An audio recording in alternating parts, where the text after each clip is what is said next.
नमस्कार दोस्तों, मैं आपकी दोस्त और होस्ट आपका स्वागत करती हूं अपने YouTube चैनल में। दोस्तों, आज की कहानी हमें पवन ने भेजी है, जो उनके साथ घटी एक सच्ची और बेहद ही खतरनाक घटना पर आधारित है। इसे सुनकर आप भी दंग रह जाएंगे। और अगर आप अपने लिए घर ढूंढ रहे हैं तो घर खरीदने से पहले 100 बार सोचने पर मजबूर हो जाओगे। कहानी शुरू करने से पहले मैं आपसे यही कहना चाहती हूं कि अगर आप हमारे चैनल पर नए आए हैं तो चैनल को सब्सक्राइब कर लें, वीडियो को लाइक करें और अपनी फैमिली और फ्रेंड्स के साथ शेयर करें। तो ज्यादा समय न लेते हुए हमारी आज की कहानी को शुरू करते हैं। दोस्तों, मेरा नाम पवन है और मैं झारखंड का रहने वाला एक नौकरी पेशा आदमी हूं।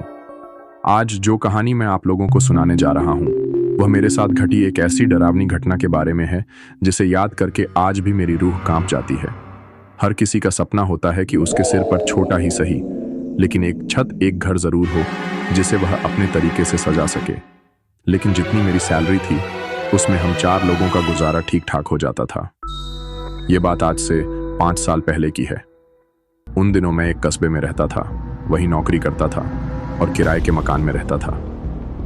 एक दिन मेरे बड़े भाई विनोद अचानक मेरे घर आए, जो कस्बे से कुछ दूरी पर बने मंदिर के पुजारी थे और कभी कभी हम सबसे मिलने आ जाया करते थे। जब उन्हें पता चला कि मैं अपना घर खरीदने की सोच रहा हूं तो वह कहने लगे कि घर लेने में वह मेरी मदद करेंगे। हालांकि बड़े भाई का छोटे भाई की मदद करना कोई बड़ी बात नहीं थी।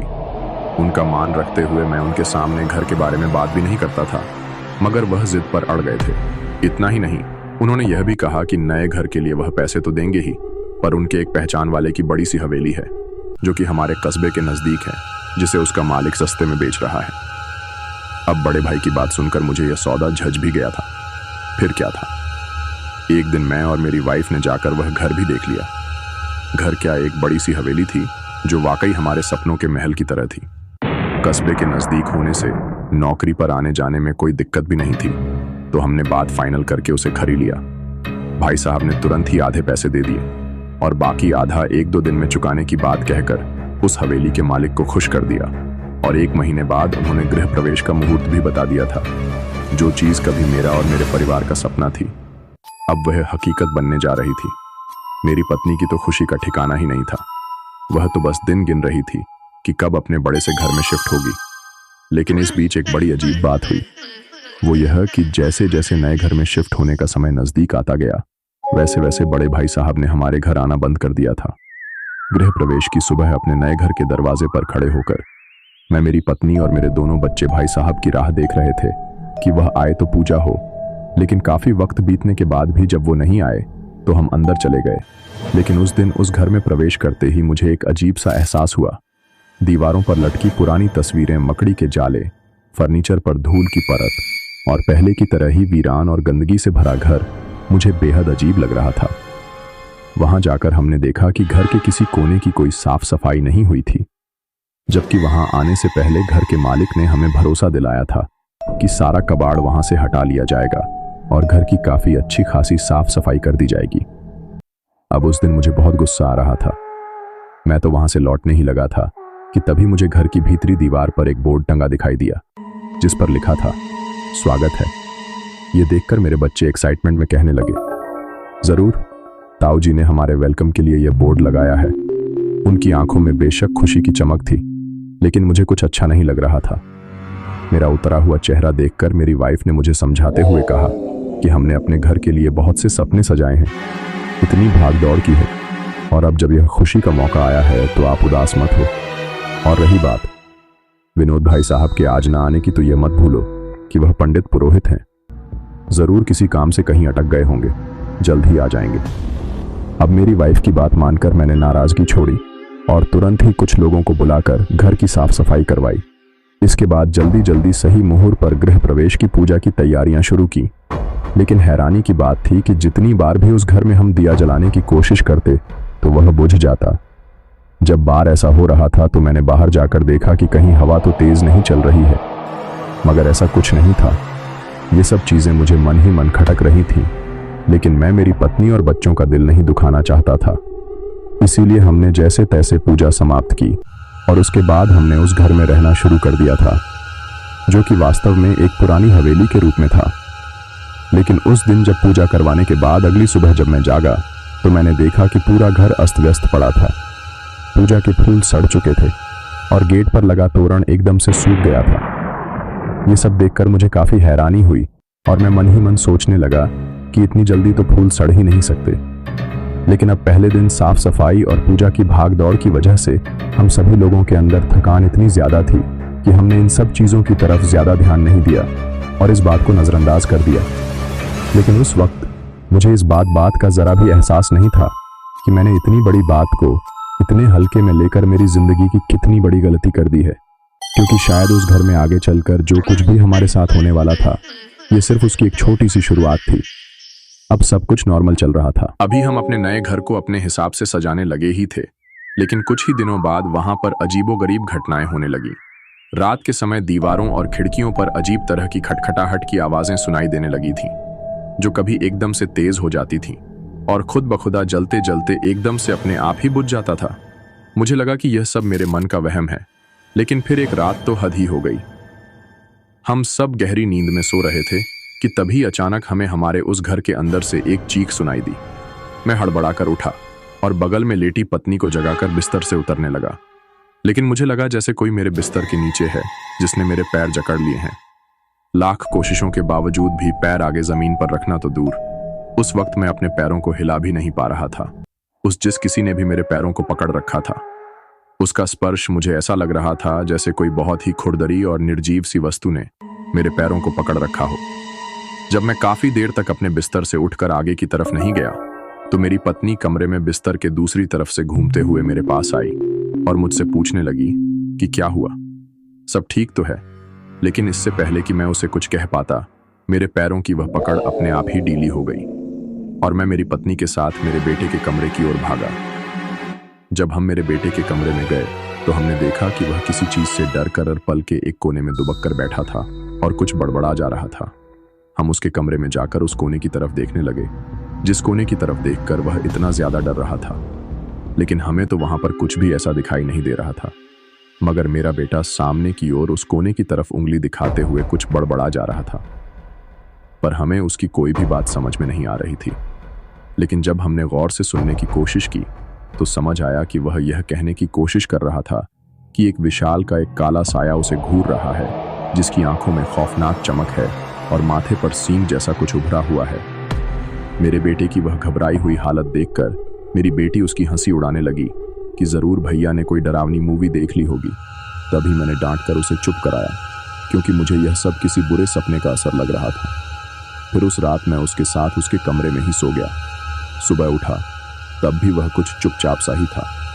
मैंने जबरदस्ती खाने को कहा तो पहले उसने मना कर दिया, लेकिन फिर वह खाना खाने बैठा तो उसकी हालत देख हम सहम गए, क्योंकि वह जिस तेजी से खाना निगल रहा था उसे देखकर कोई भी कह सकता था कि वह कई दिनों से भूखा है, जबकि ऐसा था नहीं।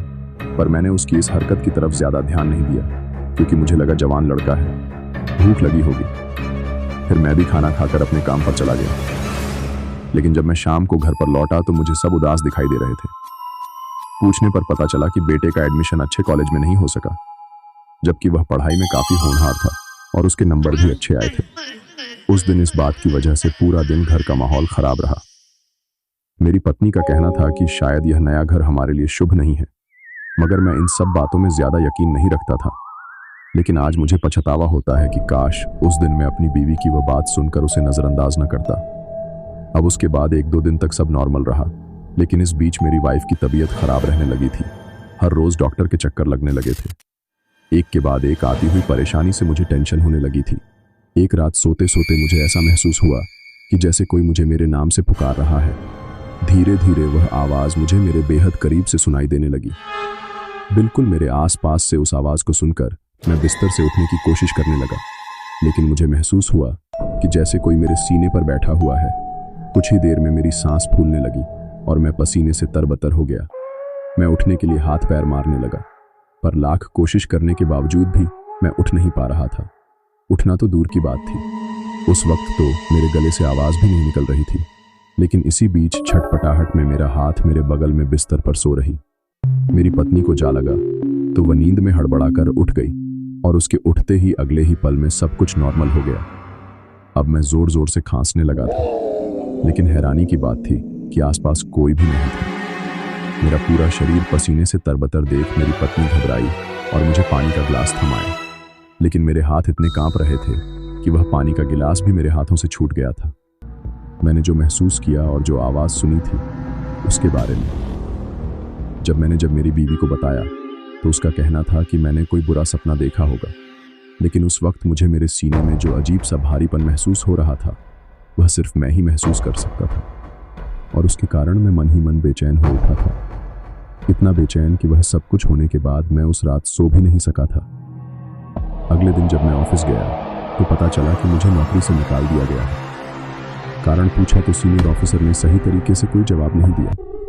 एक तो पूरी रात ठीक से सोया भी नहीं था और ऊपर से रोजी रोटी पर मुसीबत आ पड़ी थी, जिसकी वजह से सोच सोच कर मेरा सिर चकराने लगा और मैं वहीं बेहोश होकर गिर पड़ा। जब होश आया तो पता चला कि ऑफिस में मेरे साथ काम करने वाला एक स्टाफ बेहोशी की हालत में मुझे घर लेकर आया। मुझे होश में आया देख मेरे साथ काम करने वाले ने चैन की सांस ली और किसी अच्छे डॉक्टर से दिखाने की सलाह दी, लेकिन उसके जाते जाते मैंने उसे हमारे इस नए घर में शिफ्ट होने के बाद हमारे साथ जो कुछ भी हो रहा था उसके बारे में बताया तो उसने मुझे किसी तांत्रिक से भी मिलने को कहा जिसे वह जानता था, क्योंकि उसका मानना था कि इस नए घर में आने के बाद ही हमारे साथ यह सब हो रहा है। उस पूरी रात मेरे उस ऑफिस वाले कलीग की कही हुई बात मेरे दिलो दिमाग में घूमती रही। मैं भले ही पंडितों के परिवार से था, लेकिन इन सब अंधविश्वासों में मुझे बिल्कुल भी यकीन नहीं था। कुछ देर बाद मुझे नींद आने लगी, मगर अचानक खिड़कियों के अपने आप ही खुलने और बंद होने की आवाजें आने लगी। मैंने करवट बदलकर सोने की कोशिश की तो मुझे लगा कि कोई मेरे पास खड़ा है, बिल्कुल मेरे पीछे। मैं चौंक कर उठा, मगर पीछे की तरफ मुझे कोई भी दिखाई नहीं दिया। लेकिन यह चीज होते ही अब मुझे मेरे कमरे में बहुत ज्यादा डर लगने लगा था, जिसकी वजह से मैं कमरे का दरवाजा खोलकर बड़े हॉल में आया, लेकिन वहां कोई नहीं था। पर मैं जैसे ही वहां से पीछे की तरफ मुड़ा तो मुझे ऐसा लगा जैसे कोई पीछे की तरफ से उछलकर मेरी पीठ पर बैठ गया है और अब मुझसे उसका भार सहन नहीं हो रहा। मैंने अपने दिल की धड़कन को काबू में किया और तेजी से अपने हाथ पैर झटक कर कमरे की तरफ भागा। कमरे में जाते ही मैंने दरवाजा भीतर से बंद कर लिया और वह रात भी मैंने जाग कर ही बिताई। जैसे तैसे सुबह हुई तो मैं सबसे पहले डॉक्टर के पास गया, लेकिन वहां जाने के बाद डॉक्टर से चेकअप करवाने पर मुझे पता चला कि ना तो मुझे कोई सांस की बीमारी थी, ना ही बीपी था और ना ही कुछ और। इसके बाद मैं अपना उदास मन लेकर वापस घर लौट आया। मेरे पास एक नौकरी थी, उससे भी अब मैं हटा दिया गया था।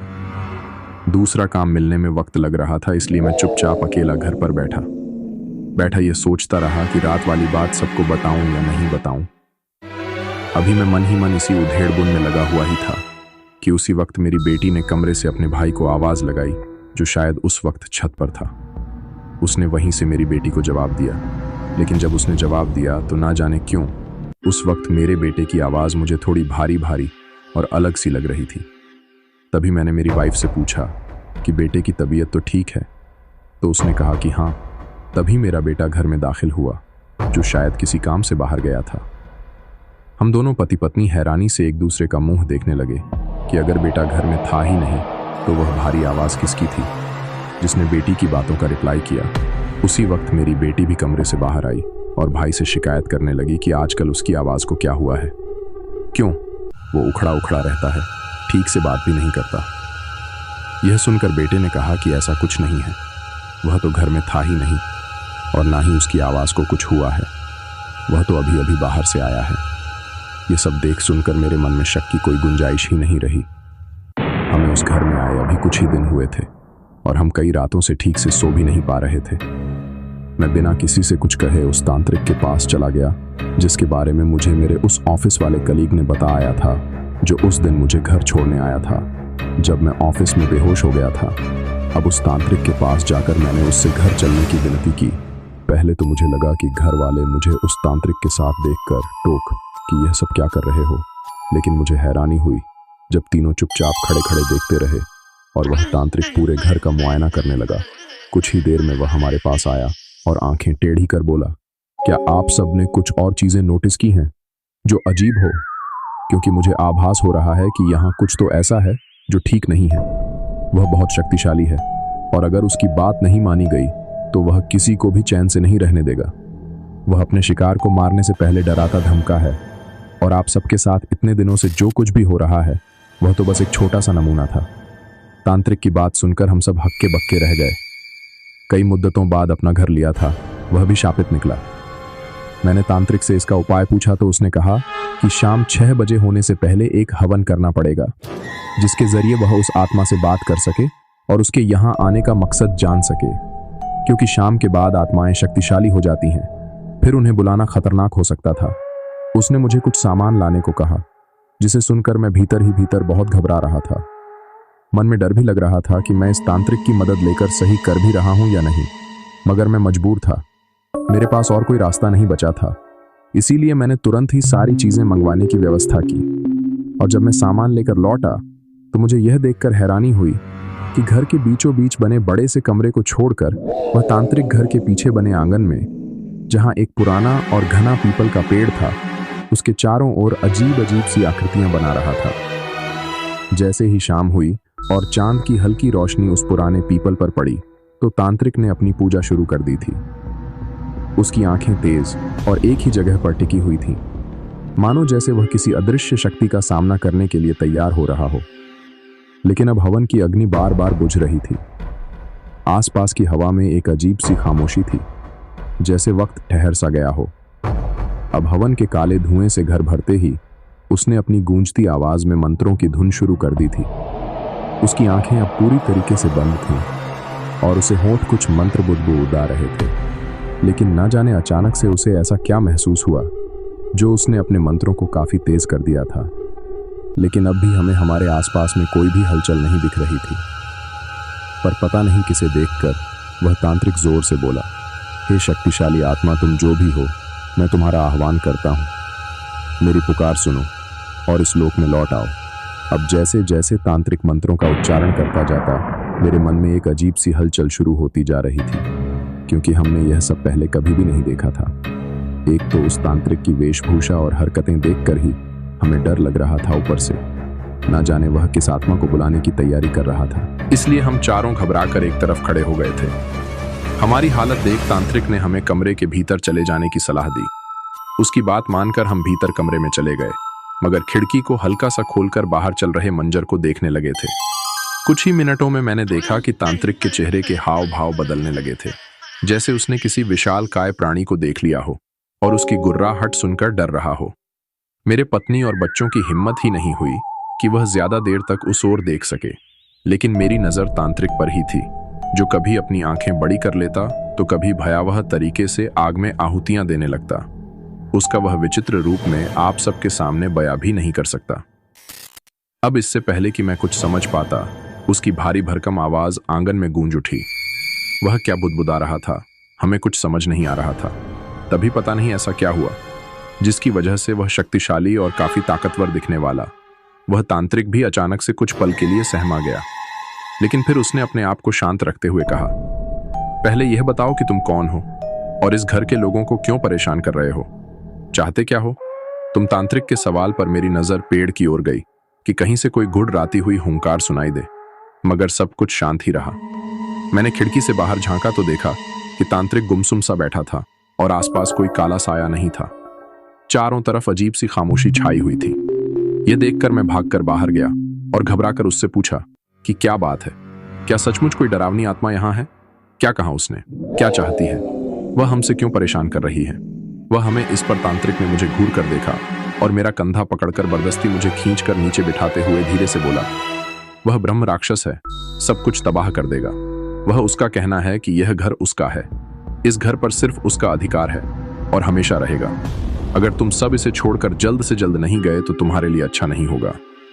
तांत्रिक के मुंह से यह बात सुनते ही मेरे ललाट पर टेंशन की लकीरें आने लगी थीं।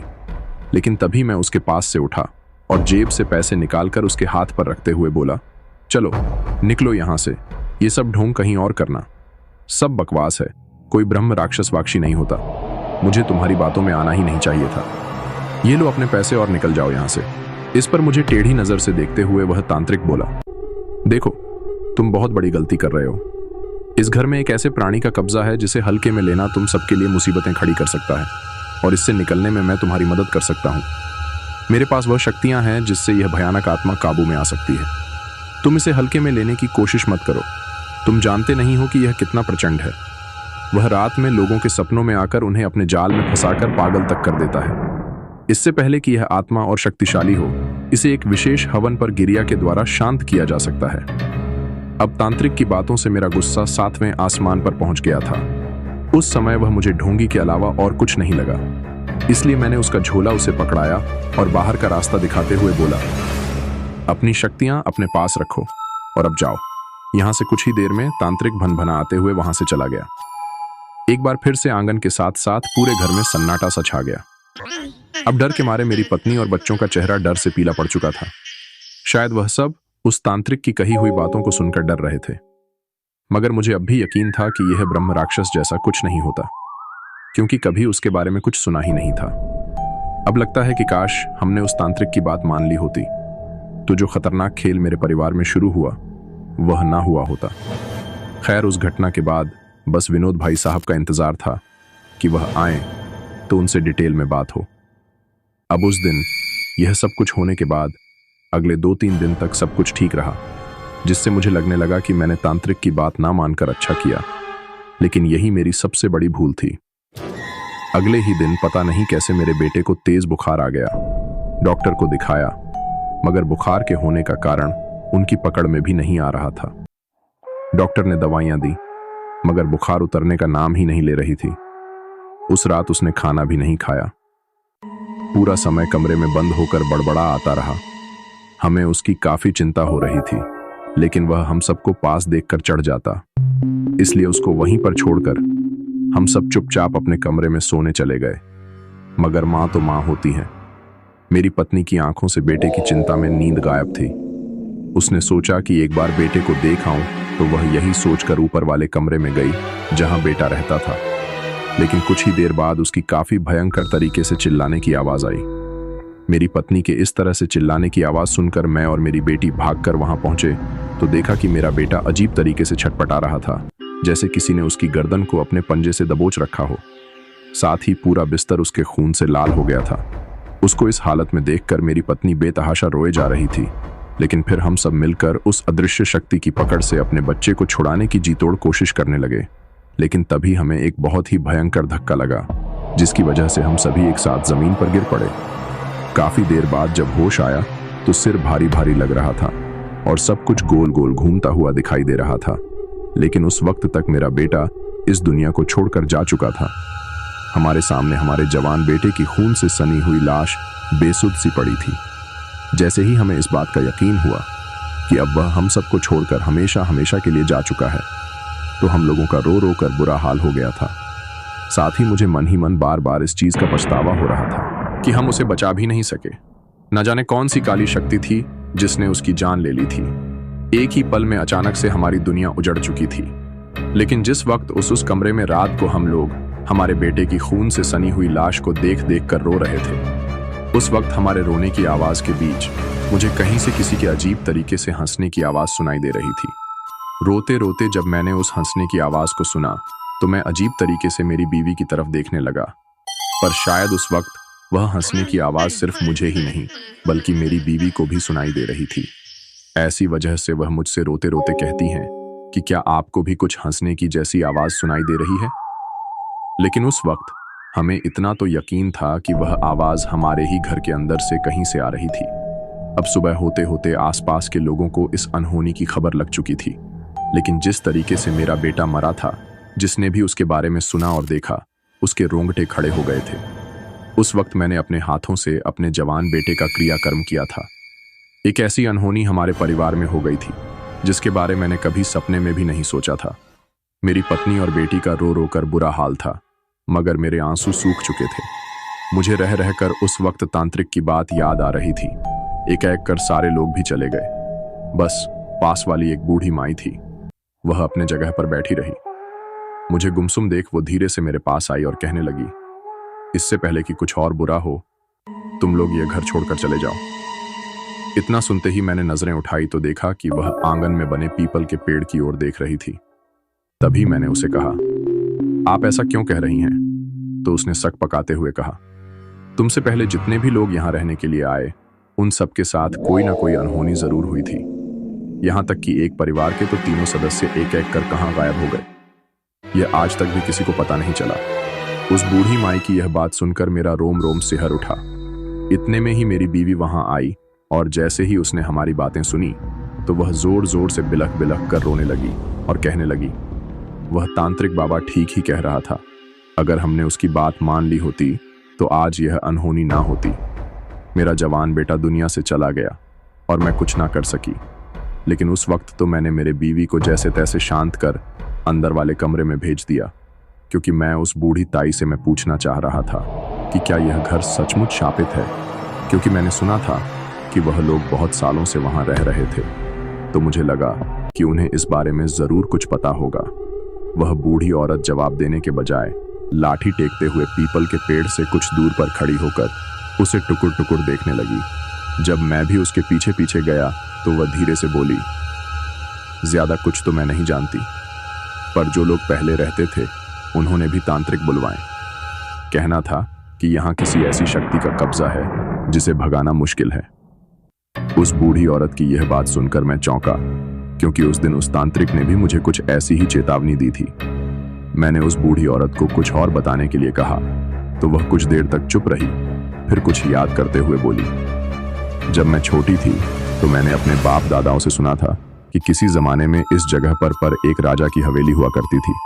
एक दिन उसने अपने पुरोहित को यह घर खुशी खुशी दान में दे दी, लेकिन वो पुरोहित यहाँ रहने नहीं आया, जिसके बाद यह घर वीरान ही पड़ा था। लेकिन फिर कुछ साल पहले उस पुरोहित के वंश का ही एक आदमी यहाँ रहने लगा था। कहते हैं कि किसी सिद्ध को पाने के लिए वह इस घर में दिन रात तरह तरह के हवन किया करता था। आसपास के लोग उसकी तेज आवाजों, मंत्र जाप और काले धुएं से परेशान होकर शिकायतें करते तो वह सबको डराने धमकाने लगता, जिससे लोग चुप रह जाते। लेकिन फिर एक रात उसके द्वारा किए जा रहे हवन की आग इतनी भड़की कि वह पंडित भी उसमें ही झलक मर गया।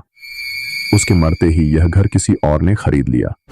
जमाना बदला, नए लोग यहाँ रहने आए, लेकिन उन सबको कभी ना कभी किसी परेशानी का सामना करना पड़ जाता। कुछ तो डर कर चले गए, लेकिन जो नहीं गए उनके साथ कुछ ऐसी अनहोनी घटती गई जिससे परेशान उन्होंने भी इस घर को छोड़कर जाने में भी अपनी भलाई समझी। कुछ दिनों पहले ही इस घर का मालिक अपने साथ एक पंडित को लेकर आया था, लेकिन उसे वापस जाते हुए किसी ने नहीं देखा। अब उस बूढ़ी ताई के मुंह से इस घर के मालिक और पंडित की बात सुनकर मेरा माथा ठनका कि कहीं भाई साहब ही तो वह पंडित नहीं। इस बात का पता लगाने के लिए मैंने उस बूढ़ी औरत को भाई साहब का हुलिया बताया, ताकि अगर उसने उन्हें यहाँ आते जाते देखा हो तो वह हमें बता सके। लेकिन उस औरत ने इनकार में सिर हिलाया और वहां से चली गई। उसी वक्त मेरे साथ काम करने वाला मेरा वह कलीग मेरे घर आया, जिसने मुझे उस तांत्रिक के बारे में बताया था। मेरे बेटे की मौत के बारे में सुनकर उसे भी बहुत बुरा लगा था। आगे कोई और अनहोनी ना हो, इसीलिए उसने फिर से उस तांत्रिक को बुलाने की मुझे सलाह दी। उसका कहना था कि वह बहुत सिद्ध प्राप्त तांत्रिक है, जो किसी भी बुरे साए को इस घर से बाहर निकाल सकता है। उसकी बात सुनकर मुझे भी एहसास हुआ कि अब और देरी नहीं करनी चाहिए। अगले दिन फिर से मैं उस तांत्रिक के पास गया, उसके हाथ पैर जोड़े और घर चलने को कहा। पहले तो उसने मना कर दिया, क्योंकि उस दिन वाले मेरे बर्ताव से वह बहुत गुस्से में था। लेकिन जब मैंने गिड़गिड़ा कर उसे अपने बेटे के साथ हुए हादसे के बारे में बताया तो उसका दिल पिघल गया। इस बार मुझे हर हाल में यह जानना था कि यह किस तरह का साया है जो हमारे साथ ऐसा भयानक खेल खेल रहा है। मैंने देखा कि तांत्रिक ने तुरंत ही अपनी अलमारी से पीले रंग की एक किताब निकाली और कुछ ज्योतिष की गणना करने लगा। तांत्रिक ने कहा कि उस दिन वही विशेष तिथि थी जब उस आत्मा की शक्ति थोड़ी कमजोर होती है। शाम होने से पहले वह तांत्रिक मेरे घर आया और फिर से हवन की तैयारी शुरू कर दी। लेकिन अभी सारी व्यवस्थाएं हुई ही थीं कि तभी अचानक बहुत तेज बरसात होने लगी और बरसात के साथ साथ भयंकर तूफान भी आ गया था। अब कमरे में खड़े होकर हम बरसात के रोकने का इंतजार कर रहे थे, मगर वो तांत्रिक बेचैनी से कमरे में चक्कर काट रहा था, क्योंकि वह जानता था कि एक बार अगर अंधेरा हो गया तो उस बलशाली शक्ति को कैद कर पाना असंभव हो जाएगा। अब कुछ देर बाद बरसात तो थम गई थी, लेकिन अंधेरा घिर आया था। मगर अब कोई चारा नहीं था इस मामले में और अनदेखी नहीं की जा सकती थी। इसीलिए तांत्रिक ने हवन की आहुति दी और मेरे हाथों में एक डिब्बी पकड़ाई जिसमें काले रंग का कोई पाउडर सा था। उसने मुझे वह डिब्बी देकर मुझसे कहा कि जैसे ही वह शक्ति उसके सामने आए तो मैं उसके चारों ओर उस काले पाउडर से घेरा बना दूं। उस तांत्रिक की यह बात सुनकर मैं डर गया। मेरे हाथ पांव कांपने लगे और घबराहट में मैंने उससे पूछ लिया कि क्या यह सच में होगा, क्या हम उसे रोक पाएंगे। यह सुनकर वह तांत्रिक पीपल के पेड़ की ओर देखकर मुझसे बोला कि मुझे उस पर विश्वास रखना होगा, तभी उस आत्मा को वश में किया जा सकता है। उसने मुझे यह भी चेतावनी दी कि मैं उसके रूप को देखकर डरूं नहीं। उस तांत्रिक की बातें मेरे सिर के ऊपर से जाती रहीं और वह पेड़ के चारों ओर चक्कर लगाते हुए बोला कि उस घर पर जिस शक्ति ने डेरा जमा रखा है वह कोई साधारण आत्मा नहीं है, बल्कि एक ब्रह्म राक्षस है जो काफी शक्तिशाली होता है। जब तक वह अपनी मंजिल नहीं पा लेता वह किसी को चैन से रहने नहीं देगा। वह उन्हें तरह तरह से परेशान करता है, उत्पात मचाता है ताकि लोग उसके इलाके से चले जाएं। इसलिए उस तांत्रिक ने किसी अनहोनी की आशंका से हमें वह घर छोड़कर जाने की सलाह दी थी। उसने हमसे यह भी कहा कि पीपल के पेड़ पर रहने वाला यह ब्रह्म राक्षस एक ऐसा प्राणी जो अपने जीवन में कभी शांति नहीं पाया और अब उसकी आत्मा असंतोष और खूंखार हो गई है। उसे इंसानी खून चाहिए जिससे उसकी शक्ति और बढ़ जाए, पर उसे काबू करने का एक ही रास्ता है और वह यह कि किसी तरह उसे इस अभिमंत्रित घेरे के भीतर लाना होगा। मगर ध्यान रहे कि यह काम कोई सिद्ध पुरुष ही कर सकता है जो मांस मदिरा का सेवन ना करता हो। लेकिन उसे जैसे ही यह बात पता चली कि मैं कभी कभी शराब पी लिया करता था तो यह सुनकर वह एकदम से भड़क गया कि मैंने पहले ही उसे यह बात क्यों नहीं बताई। अपनी बड़ी बड़ी लाल आंखें दिखाते हुए वह कहने लगा कि यह मत भूलो कि ब्रह्म राक्षस एक बलशाली साधक होता है जिसने अपने जीवन में बहुत से पुण्य कर्म किए होते हैं, लेकिन अपने बुरे इरादों के कारण उसकी आत्मा ब्रह्म राक्षस के रूप में पुनर्जन्म लेती है और वह ज रहता है। उस घर में रहने वाले ऐसे लोगों को कभी नहीं छोड़ता जो इन सब चीजों को हाथ लगाता है। इतना कहकर वह वापस अपनी पूजा में लग गया और मैं सोचने लगा कि ऐसा कोई सिद्ध पुरुष मिलना बहुत मुश्किल था। हाँ, अगर विनोद भाई साहब होते तो बात कुछ और थी, क्योंकि एक वही थे जिन्होंने इन चीजों को कभी हाथ भी नहीं लगाया था।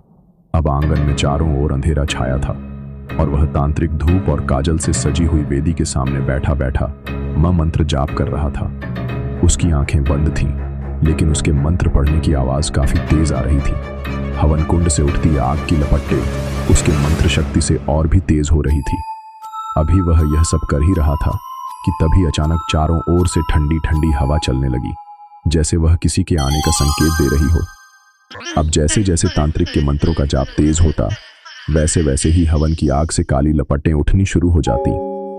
खिड़की के पीछे से यह सब देखते हुए मैं मन ही मन घबरा उठा कि ना जाने अब आगे क्या होने वाला है। उन ठंडी ठंडी हवाओं के साथ ही अचानक से पीपल के पेड़ की डालियां थीं, वह जोर जोर से हिलने लगी थीं। इतनी तेज हिलती हुई उन डालियों को देखकर ऐसा लग रहा था जैसे कोई उस पेड़ की जड़ें हिला रहा हो। धीरे धीरे हवा का रूप और भी ज्यादा विकराल होता चला गया और एक काली परछाई पेड़ के चारों तरफ चक्कर काटती हुई मुझे नजर आने लगी। लेकिन अब उस तेज आंधी की वजह से हवन की आग बुझने लगी थी, साथ ही सारी चीजें भी इधर उधर बिखरने लगी। मगर यह सब कुछ होने के बावजूद भी वह तांत्रिक बिल्कुल भी डरा नहीं था। शायद वह मंत्रों का जाप करते हुए अपनी शक्ति को जागृत कर रहा था। हम सब भी एक बार फिर से खिड़की के पीछे से यह सब कुछ देख रहे थे। पिछली बार तो हमें कुछ नजर नहीं आया था, मगर इस बार एक गहरी और डरावनी आवाज आंगन में गूंज उठी थी। एक जोरदार गड़गड़ाहट के साथ घनघोर काले धुंध के बीच एक बहुत बड़ा और डरावना सा ब्रह्म राक्षस प्रकट हुआ, जिसकी आंखें लाल और गोल थीं, मुंह में नुकीले दांत थे और उसका शरीर असाधारण रूप से बड़ा और भयंकर लग रहा था। किसी काले साए का ऐसा भयानक रूप मैंने पहले कभी नहीं देखा था। आग उगलती उसकी लाल आंखें देख मैं मन ही मन बड़बड़ाया, हे भगवान, ये क्या है।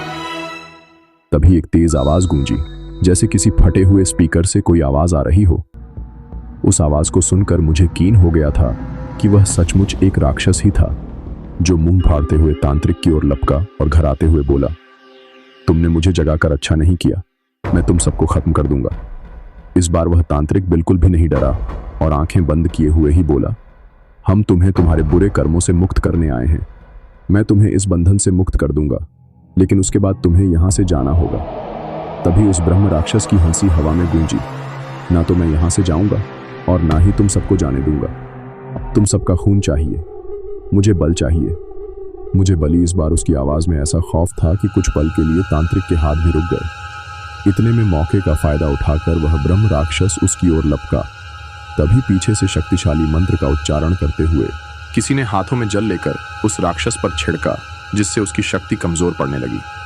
ये होते ही मैंने चैन की सांस ली, मगर हैरानी भी हुई कि आखिर यह सब किया किसने। सामने देखा तो विनोद भाई साहब खड़े थे, जिन्होंने सही वक्त पर आकर हमें बचा लिया था। हवन की अग्नि के सामने बैठकर भाई साहब आहुति देने लगे और वह तांत्रिक उनके बगल में बैठा रहा। अब जैसे ही उन्होंने मंत्र जाप शुरू किया तो आग की लपटें ब्रह्म राक्षस के चारों ओर घूमने लगी। भाई साहब ने मौके का फायदा उठाकर काले पाउडर से पेड़ सहित ब्रह्म राक्षस के चारों ओर गोलाकार घेरा बना दिया। ऐसा करते ही आग की लपटें उसके चारों ओर घूमने लगी और ब्रह्म राक्षस धीरे धीरे वश में आने लगा था। उसकी आंखों की चमक हल्की पड़ने लगी थी। भाई साहब के अंतिम मंत्र के उच्चारण के साथ ही उसका डरावना रूप काले धुएं में बदलने लगा था।